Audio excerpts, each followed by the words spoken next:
নমস্কার, দুয়ারে রিপোর্টার আপনাদের সাথে রয়েছে আমি প্রিয়াঙ্কা। শুরুতেই আমরা চুচুড়ার দিকে নজর রাখবো। চুচুড়া, সেখানে প্রতিবেশীর সঙ্গে প্রতিবেশীর গন্ডগোল, ঝামেলা, তারপর সেই ঝামেলা এমন পর্যায়ে গেল যে গুলি পর্যন্ত চলল। ছবিটা দেখুন আপনারা, ঘটনার সেই মুহূর্তের ছবি।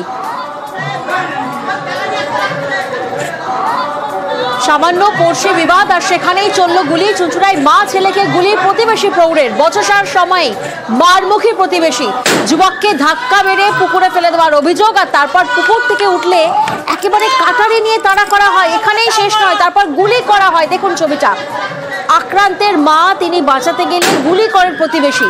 তবে এই প্রতিবেশী কেমন, তার ব্যাকগ্রাউন্ড কেমন, স্থানীয়রা কি বলছেন আগে শোনা যাক।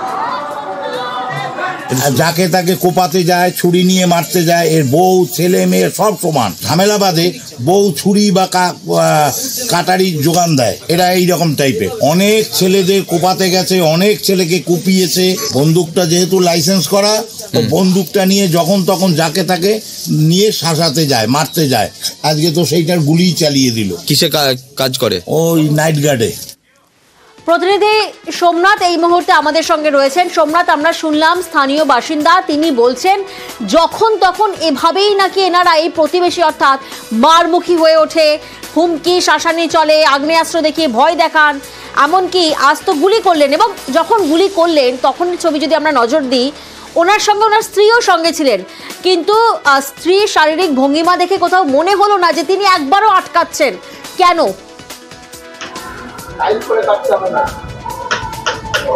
দেখো, এই পরিবারের উপরে সবাই এলাকার বাসিন্দারা অভিযোগ করছে যে পরিবারের সদস্যরাও এরকম আগেও বিভিন্ন সময় ওই পুকুর নিয়ে যখনই বিবাদ কারোর সাথে হয়েছে, পরিবারের লোকেরা তাদের ওই সুনীল দেবনাথ যে অভিযুক্ত, তার পরিবারের লোকজন এসে বিভিন্ন সময় বিভিন্ন লোকের উপরও চড়াও হয়েছে। এবং আজকেও দেখা যাচ্ছে একটি সামান্য বচসা, তার থেকে নিয়েই এই গুলি চালানোর ঘটনা ঘটে। কিন্তু এই যে সুরজিৎ বসু পুকুর থেকে গুগলি তুলে নিয়ে এসে ওখানে ধোয়াধুয়ি করছিলেন, সেই সময় ওই যে সুনীল, অভিযুক্ত সুনীল দেবনাথ, সেই সময় ওখানে যায় এবং বলে যে এখানে ধোয়াধুয়ি করতে হবে না। তার থেকে বচসা হয় এবং বাদ বিবাদের মধ্যে জড়িয়ে পড়ে দুজনের মধ্যে। এবং তখনই বাড়ি থেকে সে কাটারি নিয়ে এসে তার উপরে মারমুখী হয়। তখনই তার মা তাকে দেখেই সঙ্গে সঙ্গে আটকানোর চেষ্টা করে। এবার যখনই আটকানোর চেষ্টা করে, দুজনকার মধ্যে হাতাহাতি হয় এবং সে বাড়িতে চলে যায়। বাড়িতে গিয়ে তার যে দোনলা যে এর বন্দুক রয়েছে, সেই বন্দুক দিয়ে গুলি করে। তারপর যখন মা ছেলেকে হাসপাতালে ভর্তি করা হয়, অভিযুক্তকে ইতিমধ্যেই গ্রেফতার করেছে পুলিশ এবং সেই রাইফেল বাজেয়াপ্ত করেছে পুলিশ। গুগলি তুলতে এসেছিলাম হাঁসের জন্য, তো গুগলিটা তোলার সময় তখন উনি বাড়িতে বেরিয়ে স্ক্রু ড্রাইভার কোমরেই গুঁজে নিয়ে এসেছিল। তো বলছে কি এইখানে কিছু করা হবে না। তখন হাজব্যান্ড পুকুর দিয়ে উঠে এসেছে, তখন উনি কি করেছে, ওনাকে ওই অবস্থায় ধাক্কা মেরে নিচনে ফেলে দিয়েছে। বাবা ছেলে মিলে দুজনে ধরে রেখেছে আমার হাজব্যান্ডকে। তারপরে দা দিয়ে মারতে পারছে না, বলে তোকে এই দিয়ে কাটবো, এরকম করবো, ওরকম করবো। বন্দুকটা নিয়ে এসে নোংরা ভাষায় গালাগালি দিয়ে বলেছে আজকে তোকে মেরেই ফেলবো। তারপরে ওইখান থেকে টার্গেট করেছে ওনাকে মারার জন্য, মেরেছে। যখন চিৎকারটা হয়েছে, তারপরে আমি এখান থেকে ছুটে এসে দেখছি দুজনে লেগেছে। আর এবার নজর রাখবো আমরা দত্তপুকুরের দিকে। দত্তপুকুর, সেখানে জমি মালিককে খুনের হুমকি, এমনটাই অভিযোগ সামনে আসছে। স্কুল তৈরির জন্য জমি চেয়ে হুমকি বলে অভিযোগ। আর অভিযোগ কার বিরুদ্ধে? অভিযোগ তৃণমূল পঞ্চায়েত সদস্যের বিরুদ্ধে অভিযোগ। দত্তপুকুরের নেতাজি পল্লীর জমি সংক্রান্ত বিষয়ে সভা, আর সেই সভা থেকেই জমি মালিককে খুনের হুঁশিয়ারি নেতা গাজোয়ারির অভিযোগ সামনে আসছে। শোনাবো আপনাদের। জনগণ যদি থাকে তাহলে কোর্ট কাছারি হয় না। কোর্ট আছে বারাসাত ময়দানে, জমি আছে এখানে। যদি এখানে আসে মামলায় যদি জিতে যায়, তাহলে বলবো আপনি কোর্টে যান। জমি এখানে, আপনি কোর্টে জিতেছেন, আপনি কোর্টে যান। জমিতে আসলে আপনার ঠ্যাং ভেঙে দেবো, আপনার গর্দানটা কেটে নেবো। তাই বলবো আপামর জনগণ, এখানে মেম্বার চেয়ারম্যান যাই থাকুক, নেতাজি পল্লীর কাছে একটাই অনুরোধ, জমি যে পায় পাক, স্কুল ওখানে হবে, স্কুল ওখানে হবে। কারণ মার ক্ষমতা নেই যে ওখানে স্কুল হতে বাধায়। প্রতিনিধি জিয়াউল এই মুহূর্তে আমাদের সঙ্গে রয়েছেন। জিয়াউল, আমরা শুনলাম এই নেতা যেভাবে হুমকি হুঁশিয়ারি দিচ্ছেন যে জমি চাইতে এলে তিনি ঠ্যাং ভেঙে দেওয়ার নিদান পর্যন্ত দিচ্ছেন, এ হেন গাজোয়ারির কারণটা ঠিক কি? একদম দেখো, দত্তপুকুরের নেতাজি পল্লী এলাকায় তিনি একজন পঞ্চায়েত সদস্য, তিনি হুমকি দিচ্ছেন এক জমির মালিকের, অর্থাৎ তিনি সেই জমিটি প্রথমে প্রমোটিং করবে বলে তিনি তার নজরে এসেছিল এবং সেখান থেকে যে সেই জমিটি তার দখলে রাখার চেষ্টা করছিল, কিন্তু জমির মালিকের স্পষ্ট দাবি যে তিনি একজন ব্যবসায়ী এবং তিনি সেই জমিতে মার্কেট করবেন যাতে এলাকার মানুষ সেখানে ব্যবসা করতে পারে, কিন্তু সেই জমিতে নজর পড়ে পঞ্চায়েত সদস্যের এবং তখনই তারা এই নিয়ে বিবাদ শুরু হয় এবং এটা এখনো পর্যন্ত যেটা খবর যে কোর্টে মামলা চলছে, ফলে কোর্ট ফয়সালা করবে সেই জমি কার। কিন্তু তার নেতা তিনি কি বলছেন, বক্তব্যের ভুল ব্যাখ্যা তিনি দাবি করছেন। আমার বক্তব্য ওখানে যেটা আছে, আদালতের রায় যাই থাকুক এটা ঠিক, আমরা আদালতে জিতে আসবো, তারপরেও যদি মামলায় যাই থাকুক এই জমিতে কাউকে আসতে দেবো না। গ্রামের জন্য স্কুল আমরা করতে চাই, হাই স্কুল আমরা করবই, এটাই ছিল আমার বক্তব্য। কিন্তু কোনো গলা কাটার কথা ওখানে আমার ভিডিও নেই, আপনারা দেখতে পারবেন। এই মন্তব্যের সঙ্গে দলের কোনো যোগ নেই, অর্থাৎ দল সমর্থন করে না এই মন্তব্যকে, জানাচ্ছেন স্থানীয় তৃণমূল নেতা। উন্নয়নের জন্য আমরা চাই গ্রামে একটা স্কুল হোক, সেই পক্ষে আমরা বক্তব্য দিয়েছি। আর ওনার যে বক্তব্য সেটা ওনার ব্যক্তিগত বক্তব্য, এটা নিয়ে আমাদের কোনো মন্তব্য নেই। এটা আমাদের হাইকমান্ড আছে, মানে উচ্চ নেতৃত্ব যারা আছে তারাও এর উত্তর দেবে। নিউজ ফ্ল্যাশ নিবেদন করছে সফেদ ডিটারজেন্ট পাউডার। সফেদ 500 গ্রাম মাত্র 35 টাকায়। কোন টিএমটি দেখিয়ে দে না কিছু একটা, শুধু মাইথন স্টিল দেবে, ঠিক তো? স্ট্রং মানে মাইথন স্টিল।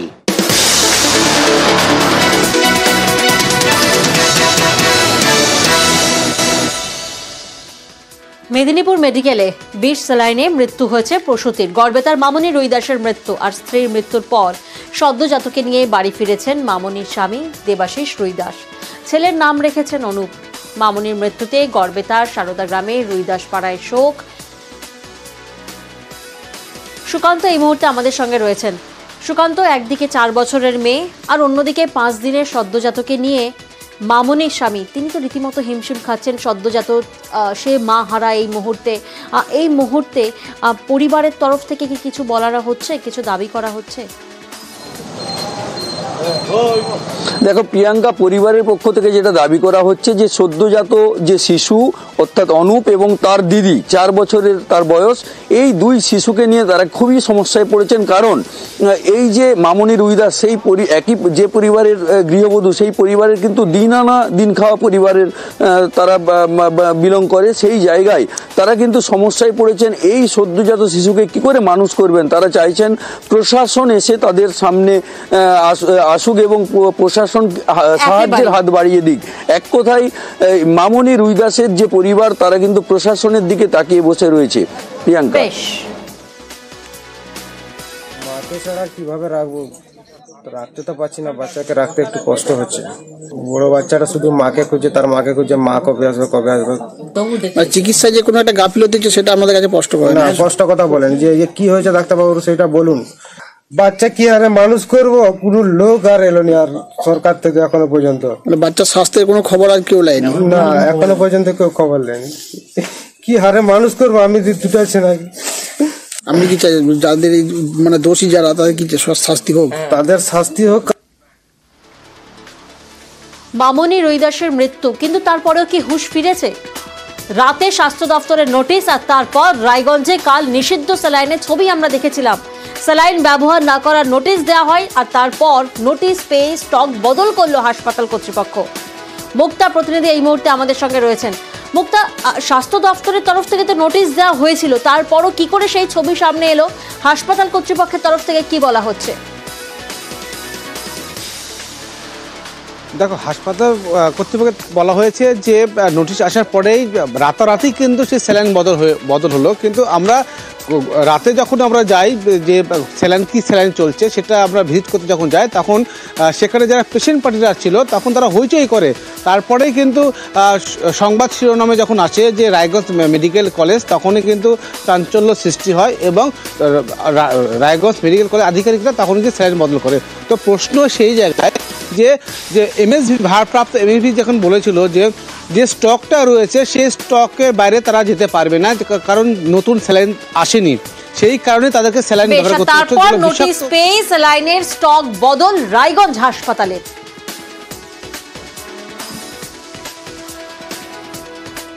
স্যালাইন প্রস্তুতকারী সংস্থা নিষিদ্ধ, তাদের বিষ স্যালাইনে মেদিনীপুর মেডিকেলে প্রসূতির মৃত্যুর অভিযোগ। আর এরপরেও কি টনক নড়ছে? না, প্রশ্নটা উঠছে, কারণ এত কিছুর পরেও নিষিদ্ধ সংস্থা সেই একই স্যালাইন ব্যবহার হতে দেখা গিয়েছে নদিয়াতে, দেখা গেছে উত্তর দিনাজপুরের হাসপাতালে, রায়গঞ্জ বাঁকুড়ার পর এবার ইসলামপুর মহকুমা হাসপাতাল, ফের ব্ল্যাকলিস্টেড কোম্পানির স্যালাইন। নিষেধাজ্ঞার পরেও কিভাবে ব্যবহার? প্রতিনিধি মুক্তা এই মুহূর্তে আমাদের সঙ্গে রয়েছেন। চঞ্চল, মাফ করবেন, চঞ্চল এই মুহূর্তে আমাদের সঙ্গে রয়েছেন। চঞ্চল, এখানেই তো প্রশ্ন যে নিষেধাজ্ঞা রয়েছে কিন্তু তারপরেও কিভাবে ব্যবহার হচ্ছে? দেখো, এই বিষয় নিয়ে কিন্তু স্থানীয় যারা বাসিন্দা বা রোগী ও রোগীর পরিজনেরা কিন্তু হাসপাতাল কর্তৃপক্ষের বিরুদ্ধে কিন্তু গাফিলতির অভিযোগ করেছে। তবে তোমাকে জানিয়ে রাখি যে স্যালাইন ব্ল্যাক লিস্ট করা হয়েছে রাজ্য সরকারের তরফ থেকে এবং কি নিষেধাজ্ঞা জারি করা হয়েছে।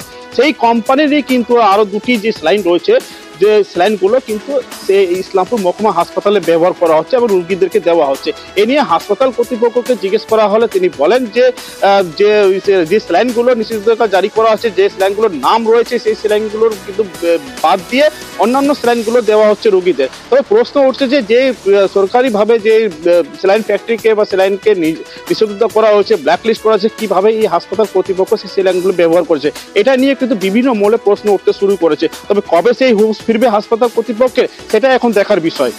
একেবারেই। আর অন্যদিকে একই ছবি তেহট্ট চাপড়ায়, সেখানে স্যালাইন আতঙ্ক। নিষিদ্ধ ঘোষণার পরেও পশ্চিমবঙ্গ ফার্মাসিউটিক্যালে স্যালাইন দেওয়া হচ্ছে তেহট্ট মহকুমা হাসপাতালের রোগীদের।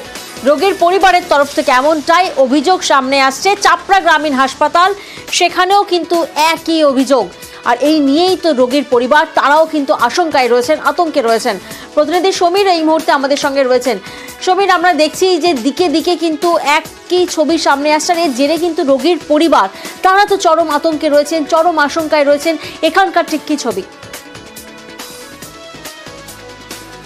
দেখো প্রিয়াঙ্কা, মেদিনীপুর মেডিকেল কলেজ হাসপাতালে প্রসূতি মৃত্যুর পর বেঙ্গল কেমিক্যালসের তৈরি যে স্যালাইন সেটা নিষিদ্ধ করে দিয়েছিল স্বাস্থ্য দপ্তর, কিন্তু দেখা যাচ্ছে যে এরপরেও কিন্তু যে পশ্চিমবঙ্গের বিভিন্ন প্রান্তে, ঠিক তেমনি নদিয়া জেলার চাপড়া এবং তেহট্ট হাসপাতালেও কিন্তু যে এই একই স্যালাইন কিন্তু ব্যবহার করা হচ্ছে রোগীদের জন্য, এবং এর ফলে কিন্তু রোগীর পরিবার আতঙ্কিত।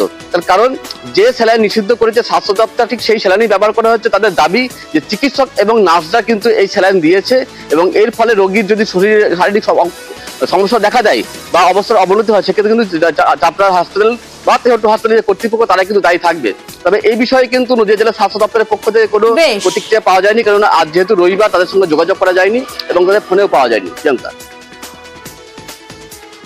আর এবার নজর রাখবো শিউরি হাসপাতালের দিকে। সেখানে রোগী মৃত্যু আর রোগী মৃত্যু ঘিরে হাসপাতালে উত্তেজনার পরিস্থিতির সৃষ্টি হয়েছে।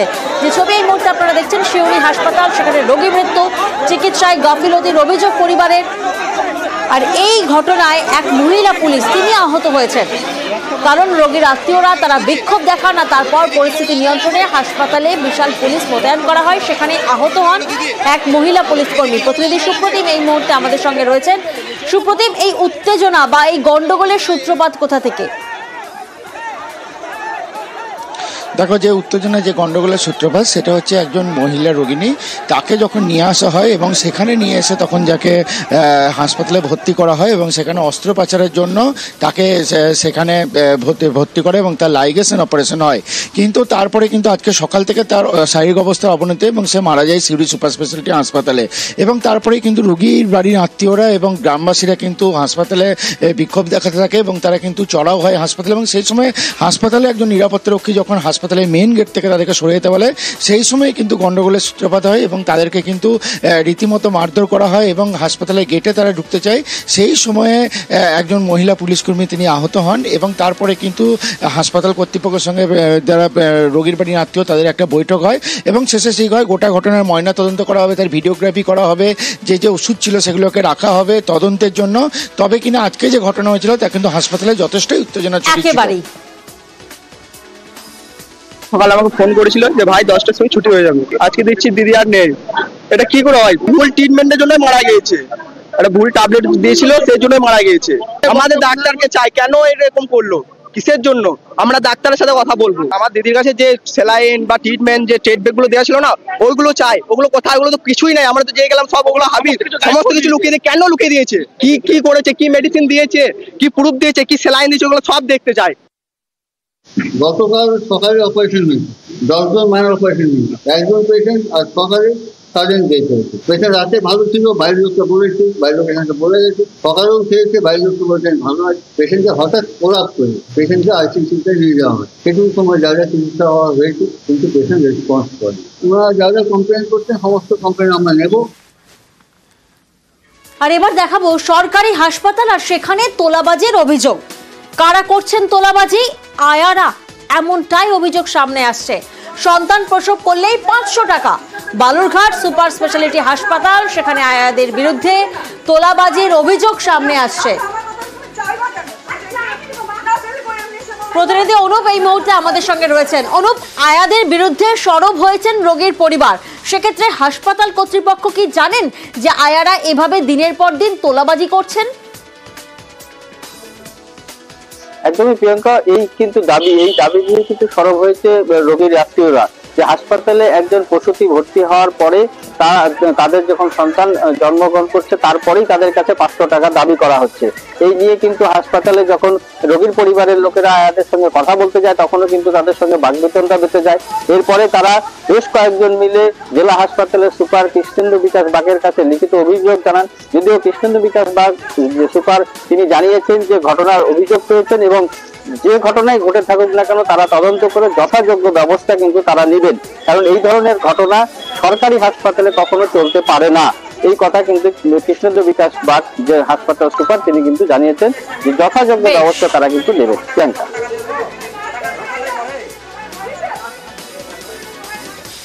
আর নজর রাখবো এবার পুরুলিয়ার কাশীপুরের দিকে। সেখানে আজ দফায় দফায় বিক্ষোভ হয়, কারণ ডাম্পারের ধাক্কায় মৃত্যু। দুর্ঘটনার পরেই ডাম্পারে আগুন ধরিয়ে দেন স্থানীয়রা। ক্রাশার মিলের অফিসেও আগুন ধরিয়ে বিক্ষোভ দেখান স্থানীয়রা এবং তারপর পরিস্থিতি নিয়ন্ত্রণে আনতে ঘটনাস্থলে কাশীপুর থানার বিশাল পুলিশ বাহিনী মোতায়েন করা হয়। প্রতিনিধি ইন্দ্র এই মুহূর্তে আমাদের সঙ্গে রয়েছেন। ইন্দ্র, স্থানীয়রা যে এতটা ক্ষোভে ফেটে পড়লেন, বিক্ষোভ দেখালেন, আগুন ধরিয়ে দিলেন, তার মানে কি এই জায়গাতে, এই স্পটে প্রায়শই এই ধরনের দুর্ঘটনা ঘটে? দেখো প্রিয়াঙ্কা, ছোটোখাটো দুর্ঘটনা এই এলাকাতে বা একেবারে রাঙ্গুনিগোড়া, কাশীপুর থানার রাঙ্গুনিগোড়া এলাকাতে এই ধরনের ঘটনা প্রায় ঘটে এবং এখানে যে ডাম্পারগুলো চলে সেই ডাম্পারগুলোতে ছোটোখাটো দুর্ঘটনা ঘটলেও আজ যে ঘটনা ঘটেছে একেবারেই মর্মান্তিক। তার কারণ এক যুবকের মৃত্যু হয়েছে এবং তার সাথে যে মোটরসাইকেলে ছিল স্ত্রী, যার জন্য চিকিৎসার জন্য যাকে নিয়ে আসছিল কাশীপুরে, এবং তার সেই অন্তঃসত্ত্বা স্ত্রীর গুরুতর আহত হয়েছে এবং তাকে বর্তমানে তিনি বাঁকুড়াতে চিকিৎসাধীন রয়েছেন আইসিইউতে। ফলে একদিকে গুরুতর আহত অবস্থায় রয়েছেন স্ত্রী, অন্তঃসত্ত্বা স্ত্রী, অন্যদিকে তার স্বামী মারা গেছে এবং এরপরেই ক্ষোভে মানুষ একেবারে রাঙ্গুনিগোড়া মোড় থেকে ক্ষোভে ফেটে পড়েন স্থানীয়রা। অ্যাক্সিডেন্ট হয়ে গেছিল, তো সেটা আমার গাড়ি সব দেখেনি, কাটাকাটা আগুন ধরেছে। আমি ন্যাচারালি আমি অত ভাবিনি। তারপর আমি যখন পরে এসে দেখছি তখন যে গাড়িটা আমার ফায়ার ব্রিগেডরা আগুন নেভাচ্ছে, কাটা ঘরে আগুন লেগেছে, সেই আগুন স্প্রেড করেছে, ডিজেল ট্যাঙ্কারটা বাস্ট করেছে, পুরো গাড়ির ড্যামেজ হয়ে গেছে। আর নজর রাখবো কোচবিহারের দিকে। কোচবিহারের ম্যারাথন, সেখানে আজ এক মর্মান্তিক ঘটনা ঘটে। উত্তরবঙ্গ কৃষি বিদ্যালয়ের ছাত্রের মৃত্যু, আচমকায় মৃত্যু। কোচবিহারে যুব দিবস উপলক্ষে আজ ম্যারাথন অনুষ্ঠান ছিল আর সেই ম্যারাথনে গিয়ে অসুস্থ হয়ে পড়েন এক ছাত্র। অসুস্থ কৃষি বিদ্যালয়ের ছাত্র হাসপাতালে নিয়ে যাওয়া হলে মৃত ঘোষণা করা হয়। প্রতিনিধি শুভঙ্কর এই মুহূর্তে আমাদের সঙ্গে রয়েছেন। শুভঙ্কর, মৃত্যুর কারণ সম্পর্কে কিছু জানানো হয়েছে? দেখো, আজ সকালে কোচবিহারে এক মর্মান্তিক ঘটনা ঘটেছে। বিবেকানন্দের জন্মদিবস উপলক্ষে অর্থাৎ যুব দিবস উপলক্ষে উত্তরবঙ্গ কৃষি বিশ্ববিদ্যালয়ের উদ্যোগে একটা ম্যারাথন দৌড় প্রতিযোগিতার আয়োজন করা হয়। পাতলা খাওয়া শুটিং ক্যাম্প থেকে উত্তরবঙ্গ কৃষি বিশ্ববিদ্যালয় পর্যন্ত এই ম্যারাথন দৌড় আয়োজন করা হয়েছিল। এই উত্তরবঙ্গ কৃষি বিশ্ববিদ্যালয়ের ছাত্র থেকে বাইরের প্রতিযোগীরাও অংশ নিয়েছিল। সেই সময় আনিস রায় বলে এক প্রতিযোগী যখন দৌড় শুরু করে কিছু দৌড়ানোর পরেই সে অসুস্থ হয়ে পড়ে। এরপর তাকে কোচবিহার MGN মেডিকেল কলেজ ও হাসপাতালে নিয়ে আসা হলে চিকিৎসকরা মৃত বলে ঘোষণা করে, কিন্তু তার মৃত্যুর কারণ কি সেটা নিয়ে কিন্তু এখনও দ্বন্দ্বে রয়েছে চিকিৎসকরা। ইতিমধ্যেই তার মৃতদেহ ময়নাতদন্তে পাঠানো হয়েছে, তার ময়নাতদন্ত হলেই পরিষ্কারভাবে বোঝা যাবে যে কী কারণে সেই মৃত্যুর ঘটনা ঘটেছে। প্রিয়াঙ্কা। অন্যদিকে ফের খড়গপুর, সেখানে IIT ছাত্রের ঝুলন্ত দেহ উদ্ধার হয়েছে। আজাদ হলের ঘর থেকে শাওন মল্লিকের দেহ উদ্ধার হয়। কলকাতার কসবার বাসিন্দা শাওন মল্লিক ইলেকট্রিক্যাল ইঞ্জিনিয়ারিংয়ে 3য় বর্ষের ছাত্র শাওন। দুদিন আগেই খড়গপুরের IIT কর্মীর ঝুলন্ত দেহ উদ্ধার হয়। প্রতিনিধি শঙ্কর এই মুহূর্তে আমাদের সঙ্গে রয়েছেন। শঙ্কর, পরিবারের তরফ থেকে কারোর বিরুদ্ধে কোনো অভিযোগ জানানো হচ্ছে? দেখো, এখনো কোনো অভিযোগ দায়ের করা হয়নি, তবে যেটা জানা গেছে যে আজকে খড়গপুর IIT-তে আজাদ হলে যখন মা বাবারা ছাত্রের সঙ্গে প্রত্যেক রবিবার তার সঙ্গে দেখা করতে আসেন, আজকে শাওন মল্লিকের সঙ্গে কসবার বাসিন্দা মা বাবা ছেলের সঙ্গে দেখা করতে এসেছিলেন, কিন্তু যখন দরজা খুলছিল না তখন মা বাবারা জোর করেই দরজা খুলেন। তখনই তার ঝুলন্ত অবস্থায় তার দেহ দেখে একেবারে আতঙ্ক ছড়িয়ে পড়ে। এরপরেই খবর দেওয়া হয় IIT কর্তৃপক্ষে, পুলিশ আসে। এরপরে পুলিশের নির্দেশে বলা যায় যে স্নিফার ডগ দিয়ে গোটা IIT চত্বরে তাকে ঘোরানো হয়েছে। তার কারণ হচ্ছে ফাইজানের মৃত্যু। IIT ছাত্র বছর কয়েক আগে ফাইজানের মৃত্যু ঘিরে একেবারে তোলপাড় হয়েছিল গোটা IIT। ফলে এই যে ছাত্রের যে মৃত্যু, সে কারণ কি সেই নিয়ে একেবারে IIT কর্তৃপক্ষ এবং যে বলা যায় যে পুলিশ, তারা কিন্তু একেবারে তারা ধীর গতিতে কি কারণ কিভাবে হয়েছে তা পুরো খতিয়ে দেখছে। একেবারে শঙ্করার সন্দেহ আরো জোরালো হচ্ছে, কারণ দুদিন আগেই খড়গপুরে IIT কর্মীর ঝুলন্ত দেহ উদ্ধার হয়। Nobody knows how he actually died. The central government collaboration with the state government should take immediate steps. Otherwise, these kind of things will happen every year. The dean, the faculty, what is he doing there? जो हमारा जो बच्चा चला गया है, उसका जमींदार कौन होगा?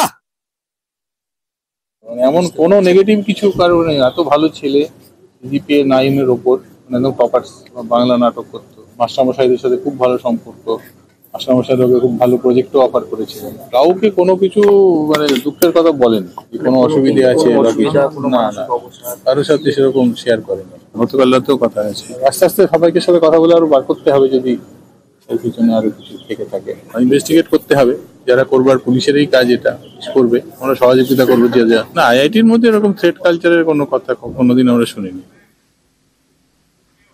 কন্যাশ্রীর টাকা আত্মসাৎ, মালদার মানিকচকে কন্যাশ্রীর টাকা আত্মসাৎ, এমনটাই অভিযোগ সামনে আসছে।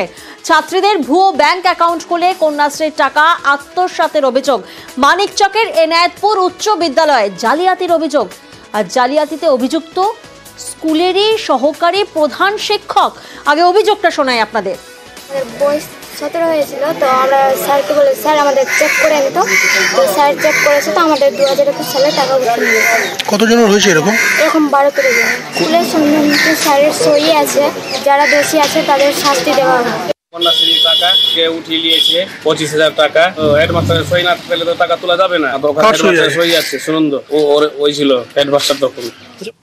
প্রতিনিধি সেবক এই মুহূর্তে আমাদের সঙ্গে রয়েছেন। সেবক, চাঞ্চল্যকর এক অভিযোগ, যেখানে স্কুলেরই সহকারী প্রধান শিক্ষকের বিরুদ্ধে অভিযোগ সামনে আসছে।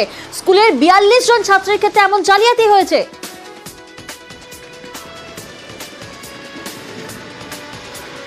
একদমই, দেখো, লক্ষ লক্ষ টাকা তছরূপের অভিযোগ। মুখ্যমন্ত্রীর স্বপ্নের প্রকল্প কন্যাশ্রী, যেখানে 18 বছর বয়স হলেই 25,000 টাকা পায় অবিবাহিত স্কুল পড়ুয়ারা। আর সেক্ষেত্রেই দেখা যাচ্ছে যে যারা সদ্য 18 পেরিয়েছে তাদেরকে অন্তত 3-4 বছর আগে তাদের বয়স বাড়িয়ে তাদের নামে ভুয়ো অ্যাকাউন্ট খুলে তাদের কন্যাশ্রী ফর্ম আপলোড করে তার ডিক্লারেশন দিয়ে স্কুল কর্তৃপক্ষ ভুয়ো কাগজ তৈরি করে টাকা তুলে নিয়েছে, এমনটাই অভিযোগ। এবং এক্ষেত্রে খোদ প্রধান শিক্ষক অভিযোগ করছেন সহকারী প্রধান শিক্ষকের বিরুদ্ধে। এবং এই ছাত্রীরা, তারা যখন সদ্য 18 পেরিয়েছে, তারা যখন আবেদন করবে তখন তারা জানতে পারে যে তাদের নামে টাকা উঠে গিয়েছে। এই কাগজপত্রগুলি স্কুলেই থাকে। স্কুল কর্তৃপক্ষ যাচাই করে দেখেন যে সহকারী প্রধান শিক্ষকের নাকি ডিক্লারেশন, সই, সিল রয়েছে। এইসব আবেদনে স্বাভাবিকভাবেই এটা নিয়ে কিন্তু বড় হইচই পড়েছে। কারণ শুধু স্কুল নয়, ব্লক প্রশাসনেরও সেক্ষেত্রেও কিন্তু একটা চেকিংয়ের ব্যবস্থা থাকে। তাহলে স্কুল কর্তৃপক্ষ, ব্লক সব জায়গাতেই কি জালিয়াতির চক্র বিস্তৃত, এমন প্রশ্নই কিন্তু উঠেছে।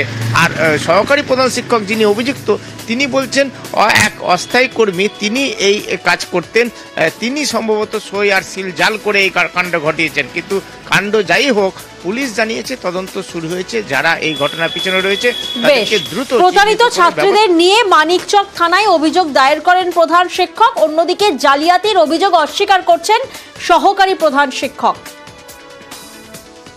12 জন মেয়ে অভিযোগ করেছে, তাদের নামে কেটুর টাকা 2021 সালে তুলে নেওয়া হয়েছে। আমি জয়েন করার আগে সুনন্দ মজুমদার মহাশয় এখানকার অ্যাসিস্ট্যান্ট টিআইসি ছিলেন। অনলাইন পোর্টাল থেকে ডাউনলোড করে দেখা যাচ্ছে এই সমস্ত মেয়েদের যে কেটু ফর্ম আপলোড করা হয়েছে, সেখানে ডিক্লারেশন ফর্মে সুনন্দ মজুমদার মহাশয় তার অ্যাসিস্ট্যান্ট হেডমাস্টার সিল দিয়ে সই করেছেন। যে জালিয়াতি হয়েছে তার দায় কিন্তু সম্পূর্ণ তারই। ডাউনলোড করেছি, সেখানে যে সিল সই দেখেছি, সইটা দেখে কিন্তু আমার উনারই সই মনে হয়েছে। উনার ওটিপি ছাড়া কেউ সেই পোর্টাল খুলতে পারে না।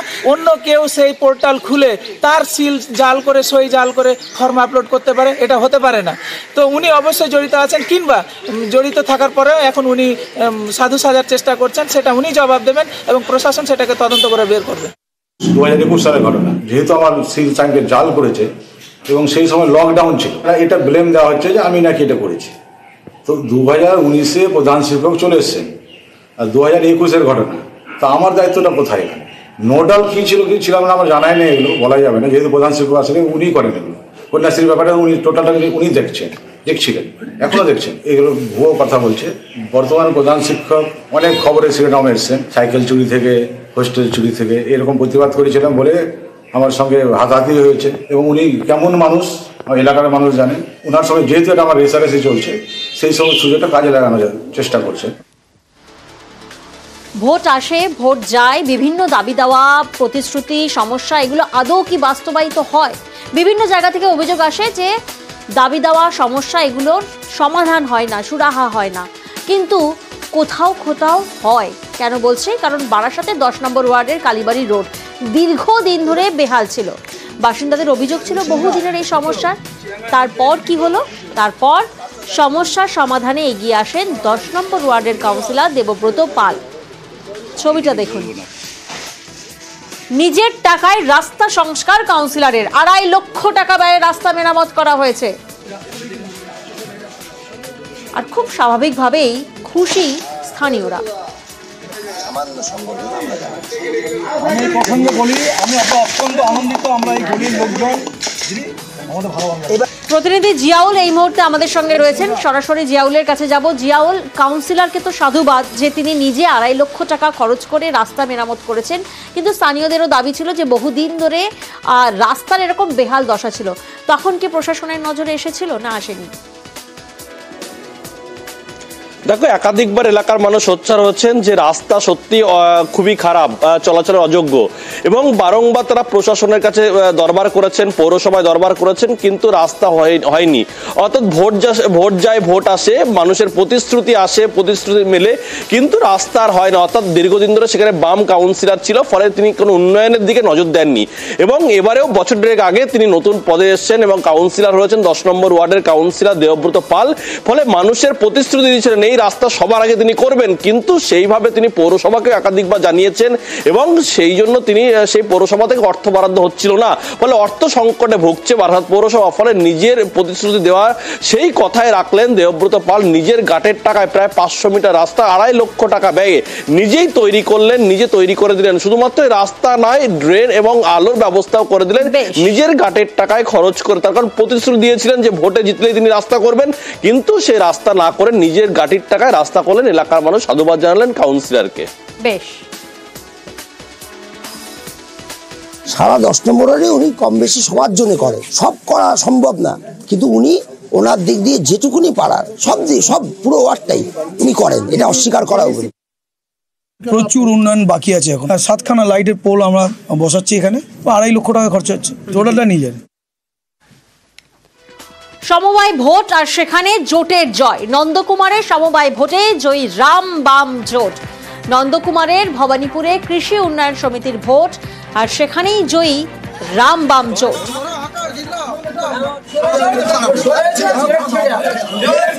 প্রতিনিধি সুজিত এই মুহূর্তে আমাদের সঙ্গে রয়েছেন। সুজিত, 12টি আসনেই জয়ী রামবাম জোট।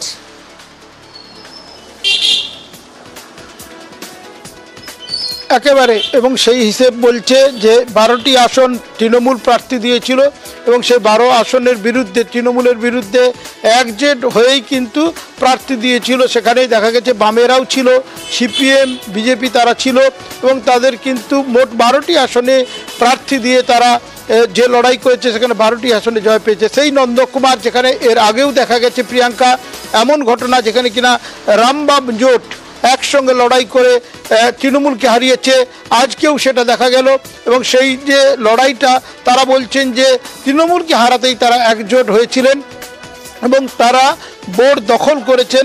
এই আনন্দে তারা রীতিমতো বলা যায় আবির মেখেছেন, স্লোগান দিয়ে তারা একদিকে বিজেপির পক্ষে স্লোগান দিয়েছেন এবং বলা যায় সিপিএমের হয়েও স্লোগান দিয়েছেন। অর্থাৎ কিনা এখানে দেখা গেল নন্দকুমারে, নন্দীগ্রামের জেলায় বিরোধী দলনেতা শুভেন্দু অধিকারীর জেলায় সিপিএম এবং বিজেপি একজোট হয়ে সমবায় ভোটে তারা কিন্তু জয়ী হলো এবং তারা কিন্তু এখানে লড়াই করলো যে একেবারে সরাসরি একজোট হয়ে সমবায় বাঁচাও এই কমিটির নাম দিয়ে তারা কিন্তু লড়াই করেছিল এবং তারা সফল হয়েছে। প্রিয়াঙ্কা, বেশ, সবাই ভালো, সবাই ভালো। আমরা সমবায় ব্যাংকটাকে যাতে ক্ষতি না হয় তার অস্তিত্ব বজায় রাখার জন্য আমাদের এই লড়াই, এবং আমরা যারা পুরানো ছিলাম তারাই আমরা লড়েছি, সেই জয় এসেছে। পূর্ব মেদিনীপুর, সেখানে পান চাষিদের দাবি মানল রেল। করোনার পর 5 বছর মেচেদায় বন্ধ ছিল দূরপাল্লার ট্রেনের স্টপেজ। গ্রামে উৎপাদিত ফসল থেকে শুরু করে পান ভিন্ন রাজ্যে পাঠাতে সমস্যায় পড়তেন স্থানীয় পান চাষিরা।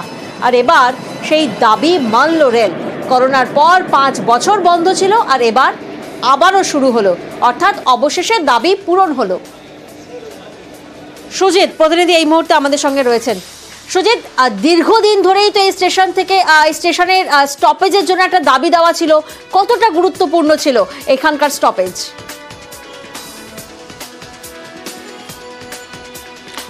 ভীষণ গুরুত্বপূর্ণ, কারণ তুমি জানো যে উপকূলের জেলা, একদিকে সমুদ্র অন্যদিকে নদী রয়েছে।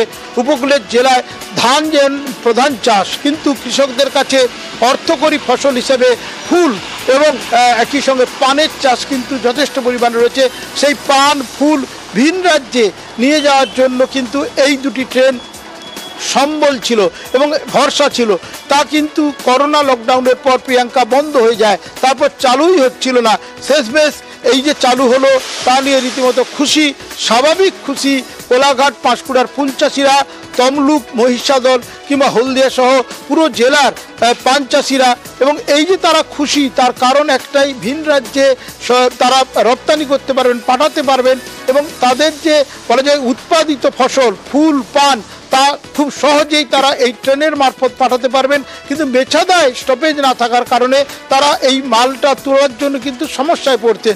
শেষমেশ তাদের এই সমস্যা, তাদের দাবি। কৃষকরা, ধন্যবাদ সুজিত। 20 সালের 21শে মার্চ থেকে যে লকডাউন শুরু হয়েছিল, সেই সময় থেকে আমেদাবাদ ছাড়াও এই লাইনের সমস্ত মেল এক্সপ্রেস ট্রেন সমস্ত বন্ধ ছিল। আমরা সেই হিসাবে 10খানা ট্রেনের আমরা দাবি রেখেছিলাম রেলমন্ত্রীর কাছে। পরবর্তীকালে ধাপে ধাপে আমাদের একটি দুটি করে ট্রেন আমাদের থামানো শুরু হয়েছে। এতে পান ব্যবসায়ীদের, সব থেকে বেশি পান ব্যবসায়ী থেকে বিভিন্ন যাত্রী থেকে সকলেই কম বেশি উপকৃত হবে। এখনও আমাদের 5টা গাড়ির ডিমান্ড স্যারের কাছে গিয়েছি এবং সব থেকে ভালো লেগেছে মাত্র 2 মাসের মধ্যে উনি যে আমাদের এই কাজটা করে দিয়েছেন। 2 মাস আগে ওনার কাছে গিয়েছিলাম আমাদের দাবিটা নিয়ে। শুধু ব্যবসায়ীদের উপকৃত নয়, আমাদের এই এলাকার বিভিন্ন চাষিরা এত উপকৃত হবে আমাদের পানটা ডিসপাচ হয়ে গেলে, তারা ন্যায্য মূল্য পাবে এবং তাদের উন্নতি হবে। তার সঙ্গে সঙ্গে কয়েক হাজার কর্মীদেরও জীবিকা নির্বাহ হবে। हावड़ा से अहमदाबाद जाती है, उसका अभी झंडी दिखाकर फिर शुरू हुआ, उसका शुभारंभ किया है। हावड़ा चक्रधरपुर जो 18011 उसका भी अभी झंडी दिखाकर शुभारंभ किया जाएगा। तो मेचेदा को और पूर्वी मेदिनीपुर डिस्ट्रिक्ट को एक बड़ी सौगात है, जिसमें 2 गाड़ियों का यहाँ आज से स्टॉपेज शुरू हो रहा है। 2022 সাল দক্ষিণ শোলগ্রাম, সেখানে জল সরবরাহ প্রকল্প শুরু হয়। পিএইচই যেটা জল জীবন মিশন প্রকল্প আছে, সেই প্রকল্পে জল সরবরাহ, অর্থাৎ 3 বছর আগে। আর সেখানে 36 লক্ষ টাকায় তৈরি হয় পানীয় জলের ট্যাঙ্ক। অর্থাৎ দক্ষিণ শোলগ্রাম, সেখানে ঘরে ঘরে বসে কল। আর তারপর কি হলো ছবিটা দেখুন। কল আছে কিন্তু জল কি পড়ছে? ঘরে ঘরে তো কল আছে কিন্তু জল নেই। ভাবুন একবার, 36 লক্ষ টাকা খরচ করে যেখানে প্রকল্পর একটা উন্নয়ন হয়, সেখানে এখনো পর্যন্ত মানুষ জল সংকটে ভুগছেন। কল আছে অথচ জল নেই। কি অভিযোগ করছেন স্থানীয়রা, শোনা যাক। ট্যাপ বসানো হয়েছে 3 বছর আগে, ওই ট্যাপ থেকে কোনো জল নাই। আর আমরা এখনো কুয়োর জল খাচ্ছি। আর ট্যাঙ্কটা বসিয়ে দিয়ে গেছে, বোরিং হয়েছে 3 বছর আগে। কতদিন সমস্যা এই জলের আপনাদের?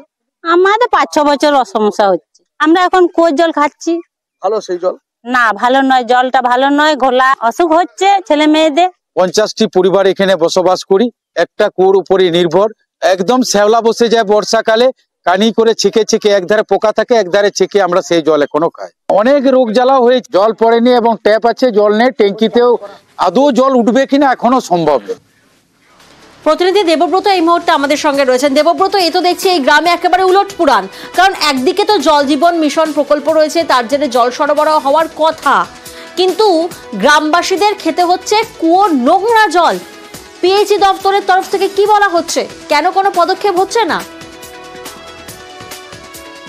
একদমই দেখো, আমরা জনস্বাস্থ্য কারিগরি দপ্তরের সঙ্গে যোগাযোগ করেছিলাম। তারা নিজেদের পিঠ বাঁচানোর জন্য রীতিমতো যে এজেন্সি রয়েছে সেই এজেন্সির ওপর দায় ফেলে দিচ্ছেন। তারা জানাচ্ছেন যে এজেন্সি দিয়ে এই কাজ করা হয়েছে তারা কাজ সম্পূর্ণ করেনি, তারা কাজ না করার জন্যই গ্রামের মানুষ জল পায়নি। শুধু কি দায় এই এজেন্সির, নাকি দেখভালের প্রয়োজন ছিল জনস্বাস্থ্য কারিগরি দপ্তরের?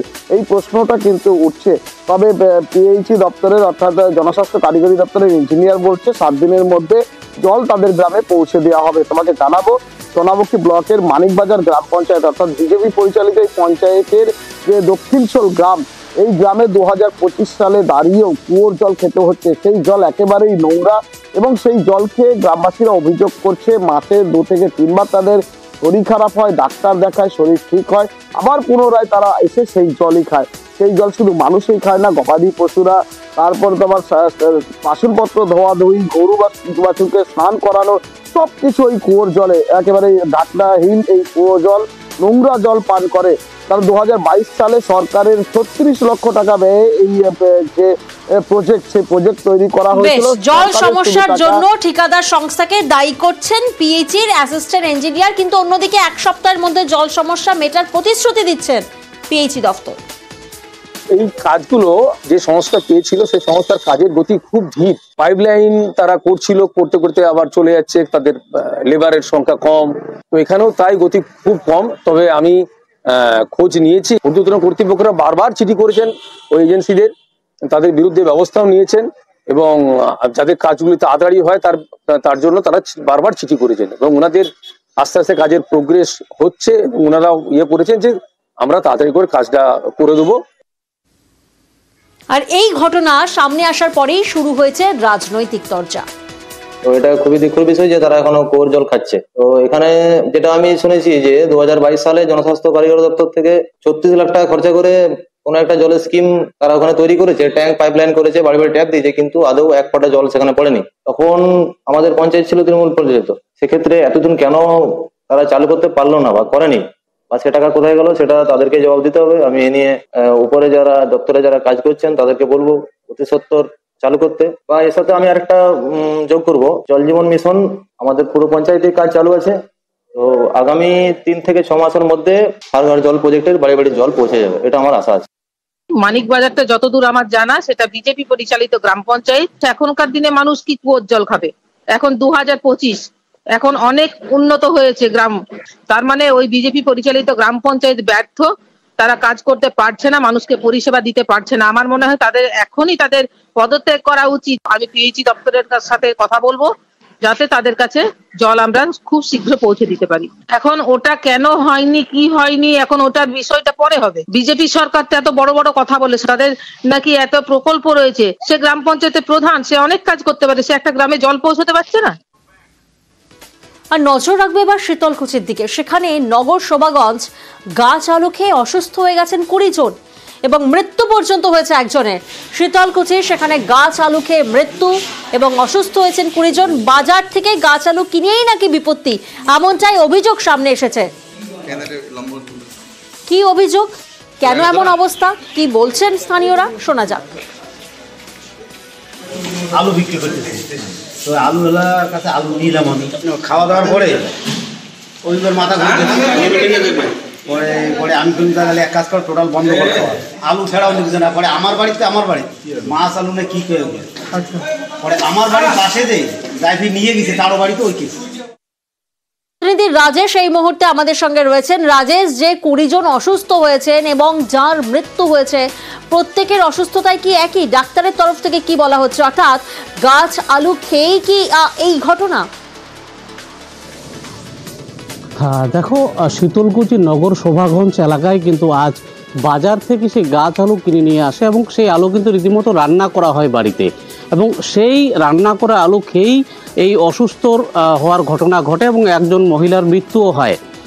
স্থানীয় পরিবার সূত্রে আমরা যেটা জানতে পেরেছি যে বাড়িতে রান্না হয়েছিল শুধু সেই পরিবারের সদস্যরা না, যারা আত্মীয়রা এসেছিল সেই বাড়িতে তারাও অসুস্থ হয়েছে এবং পার্শ্ববর্তী সেই বাড়িতে যারা কাজ করছিল শ্রমিকরা তারাও অসুস্থ হয়েছে এবং যে পরিচারিকা যিনি রান্না করছিলেন এবং তিনি সে রান্না করার পর সেই আলু খেয়েওছেন, তারই মৃত্যু হয়েছে। এবং এই ঘটনায় একদিকে চাঞ্চল্য ছড়িয়েছে এলাকায়, পাশাপাশি একটি শোকের ছায়া নেমে এসেছে, কারণ গ্রামে আরো অসুস্থতা থাকতে পারে বলে স্থানীয়রা মনে করছে। ডাক্তারের তরফ থেকে কি বলা হচ্ছে শোনা যাক একবার। এখন অব্দি এখানে 7 জন এসেছিলেন, তার মধ্যে একজন মৃত অবস্থায় এসেছিলেন, বাকিদের রেফার করে দেওয়া হচ্ছে কুচবিহার মেডিকেল কলেজ। কি করে হলে সে তো পোস্টমর্টম করে জানা যাবে। এখন বাড়ির লোক বা যারা সঙ্গে ছিল তাদের ওটা খেয়ে তার মৃত্যু হয়েছে। একেবারে দিনে দুপুরে সরকারি গাছ কেটে বিক্রি করে দেওয়া হচ্ছে আর সেই টাকা আত্মসাৎ করা হচ্ছে। হিঙ্গলগঞ্জ পঞ্চায়েতের কেওড়াখালী এলাকায় দুর্নীতির অভিযোগ। কয়েক লক্ষ টাকা তেঁতুল, ইউক্যালিপটাস গাছ কাটার অভিযোগ সামনে আসছে একেবারে দিনে দুপুরে। দেখুন একবার ছবিটা, কিভাবে দিনে দুপুরে এভাবেই তেঁতুল গাছ, ইউক্যালিপটাস গাছ কাটা হচ্ছে।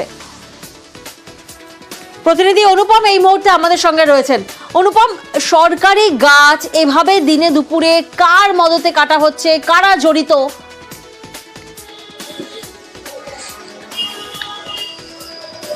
দেখো প্রিয়াঙ্কা, এই যে হিঙ্গলগঞ্জ পঞ্চায়েতের যে কেওড়াখালী এলাকা, এখানকার মানুষের যেটা অভিযোগ, এখানকার সাধারণ মানুষের যেটা অভিযোগ যে এইখানকার দুটি বুথের যে মেম্বার, একজন তৃণমূলের মেম্বার এবং আর একজন হচ্ছে নির্দলের মেম্বার, তাদের স্বামী, তারাই এবং তাদের যেসব অনুগামীরা রয়েছে তারা একত্রিত হয়ে একসঙ্গে এই যে হাসনাবাদ থেকে হিঙ্গলগঞ্জ রোডের যে পিডব্লিউডি রাস্তার ধারে যে সরকারি গাছ, তেঁতুল গাছ, ইউক্যালিপটাস গাছ, সেই গাছ কেটে বিক্রি করে দিয়ে সে টাকা আত্মসাৎ করেছে, এমনটাই কিন্তু অভিযোগ। এবং এই অভিযোগ যে তারা শুধু মুখে করছে তাই না, তারা একদম লিখিত আকারে হিঙ্গলগঞ্জ থানা, বিডিও এবং এসডিপিও, এসপি সব জায়গায় কিন্তু তারা এবং বন দপ্তরকে কিন্তু তারা লিখিত অভিযোগ জানিয়েছে এবং তাদের যেটা অভিযোগ যে তারা একাধিকবার বারণ করেছে এবং এই যে গাছ কেন কাটা হলো তারা এলাকার মানুষ কৈফিয়ত চেয়েছে, কিন্তু যারা কেটেছে তারা কোনো রকমের কর্ণপাত করেনি। এরপরে তারা আইনের দ্বারস্থ হয়েছে, কিন্তু এখনো পর্যন্ত দীর্ঘ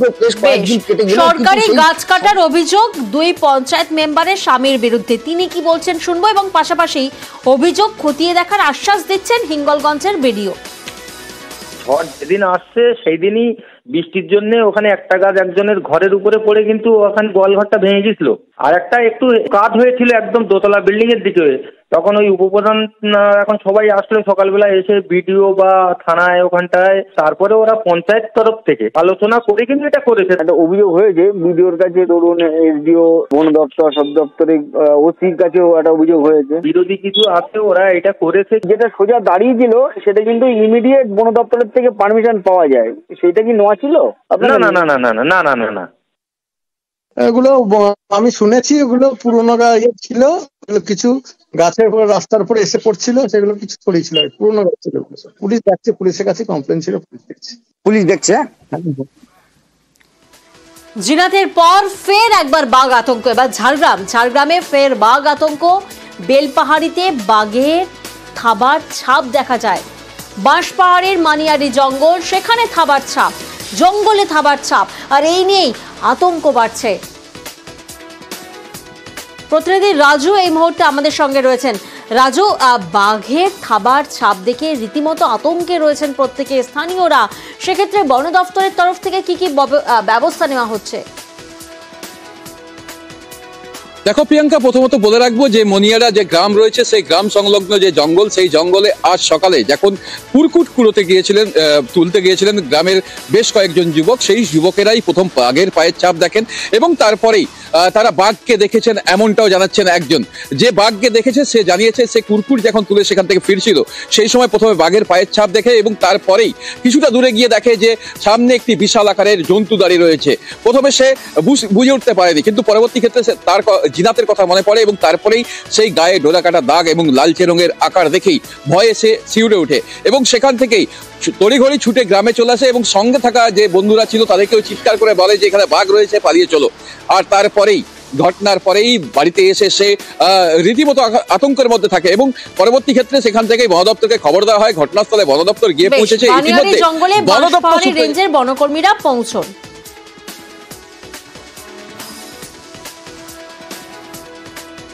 ঝাড়গ্রামে আমরা দেখলাম বাঘ আতঙ্ক, মইপেট সেখানেও ফিরল বাঘ আতঙ্ক, ফের লোকালয়ে বাঘের থাবার ছাপ, ঘাট সংলগ্ন এলাকায় আতঙ্ক দানা বাঁধছে। ঠাকুরান নদী পেরিয়ে লোকালয়ে দুটি বাঘ চলে আসে, লোকালয়ে দুটি বাঘ রয়েছে এমনটাই স্থানীয়রা দাবি করছেন।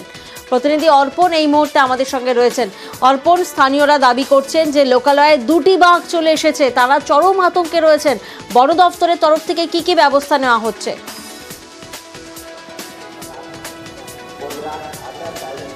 একদমই, দেখো বন দপ্তরের তরফ থেকে ইতিমধ্যে যে জঙ্গলটি লোকেট করা হয়েছিল সেই জঙ্গলের চারদিকে ফেন্সিং করা হয়েছে এবং সেই জঙ্গলের মধ্যে ইতিমধ্যেই বাঘ ধরার জন্য খাঁচা পাতা হয়েছে।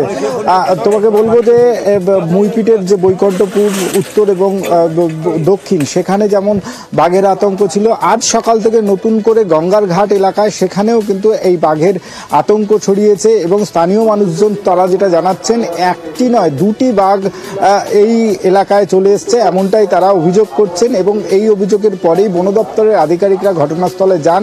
তারা গিয়ে বাঘের পায়ের ছাপ অনুসরণ করেন এবং সেখানে গিয়ে তারা নিশ্চিত হন যে সেখানে বাঘ রয়েছে। এরপরেই ফেন্সিং করা হয়েছে। ইতিমধ্যেই বন দপ্তরের যারা আধিকারিকরা রয়েছেন তারা ঘটনাস্থলে গিয়েছেন এবং এই যে জঙ্গল, গ্রাম সংলগ্ন যে জঙ্গল রয়েছে সেই জঙ্গলে ইতিমধ্যেই ফেন্সিংয়ের কাজ শেষ হয়েছে, তার মধ্যে খাঁচা পাতা হয়েছে এবং আরও কিছুটা সময় তারা অপেক্ষা করছেন এবং বন দপ্তরের তরফ থেকে সব রকমের ব্যবস্থা নেওয়া হচ্ছে।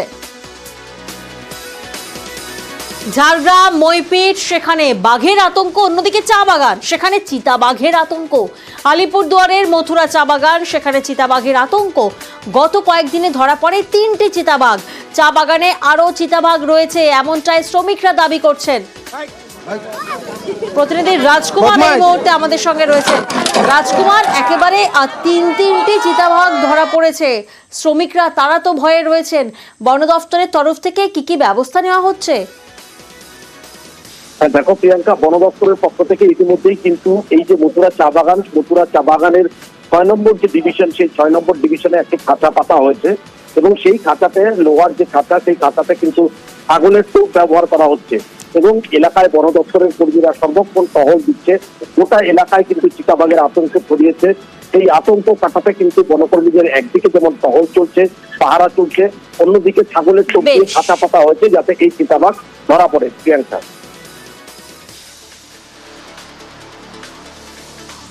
আরজিকর রায়, জনতা দোষীর ফাঁসি চায়। আন্দোলনকারী সেলিব্রিটি থেকে আম জনতা সকলেই সর্বোচ্চ শাস্তি চাইছেন। একজন মেয়ে হিসাবে, একজন মা হিসেবে আমি চাইবো যেন ক্যাপিটাল পানিশমেন্ট হয়, এটুকুই প্রার্থনা। জনগণ হিসাবে আমার যেটা দাবি যে সর্বোচ্চ সাজা হোক, সর্বোচ্চ সাজা মানে ফাঁসি হোক এবং এমন একটা জিনিস হোক যে পরবর্তীকালে এরকম ঘটনা ঘটাতে গেলে মানুষ এদের দুবার ভাবে। দোষীরা দৃষ্টান্তমূলক শাস্তি পায় এবং আমাদের সবার এটাই কামনা যেন অন্য আরো কেউ এইরকম কোনো কাজ করার ভবিষ্যতে সাহস যেন না পায়, সেই রকম শাস্তি যেন দোষীদেরকে দেওয়া হয়। আমরা সর্বোচ্চ শাস্তি চাই, দৃষ্টান্তমূলক শাস্তি চাই, যা সমাজের পক্ষে একটা দৃষ্টান্ত থাকবে, ফাঁসি হওয়া দরকার। দৃষ্টান্তমূলক শাস্তি হোক, যাতে এই ধরনের খারাপ কাজ করার সাহস আগামী দিনে কোনো মানুষ যেন না পায়। সর্বোচ্চ শাস্তি না হলে মানুষ ভয় খাবে না। বিভিন্ন জেলার গুরুত্বপূর্ণ খবর নিয়ে এতক্ষণ আপনারা দেখছিলেন দুয়ারে রিপোর্টার।